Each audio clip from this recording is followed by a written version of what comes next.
For more about the president's options in Iraq and in Afghanistan, that is, the two wars that confront him, we turn to Shawn Brimley of the Center for a New American Security in Washington, D.C. He is an expert on U.S. defense policy. And thank you, sir, very much for being with us. What do you think happened at today's meeting? Well, I think President Obama tried to do two things today. One is sort of set his strategic intent as commander-in-chief. Yesterday was about him becoming president. I think today is about him taking the reins as commander-in-chief. I think he wanted to convey his intent to responsibly withdraw from Iraq, while at the same time shifting emphasis from Iraq to Afghanistan.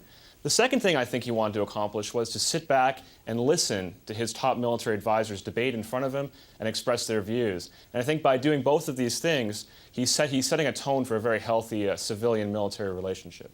Well, President Obama has said for months now that he would direct his military leaders to prepare a plan for the withdrawal of American troops from Iraq. And once they leave, then would it mean that many of them are just going to directly go to Afghanistan?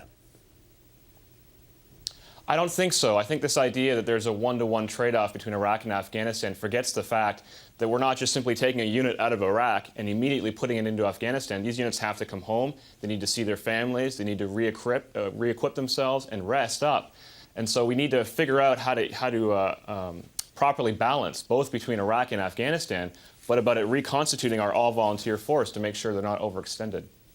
Well, we've heard a lot recently about the military being overstretched in terms of manpower. So what happens if U.S. troops are needed, say, in some other part of the world?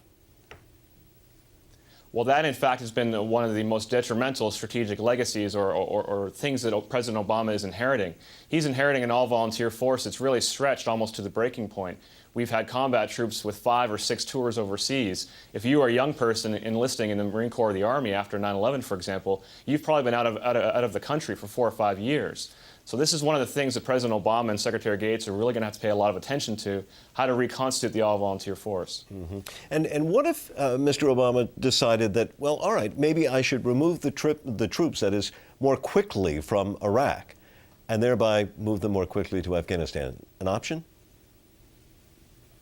Sure, I think that's an option, but I think General Odierno and the commanders on the ground in Iraq are probably going to be a little bit more conservative because although violence is has been much reduced over the last 2 years in Iraq, the political reconciliation that's really fundamentally important to putting Iraq on a sustainable future haven't really been addressed. There are a lot of tensions between the Sunni and the Shia and the Kurds that haven't really been addressed yet, and so I think commanders on the ground are going to want to be a little bit careful about how fast they withdraw troops from Iraq. Shawn Brimley of the Center for a New American Security in Washington, D.C., we thank you.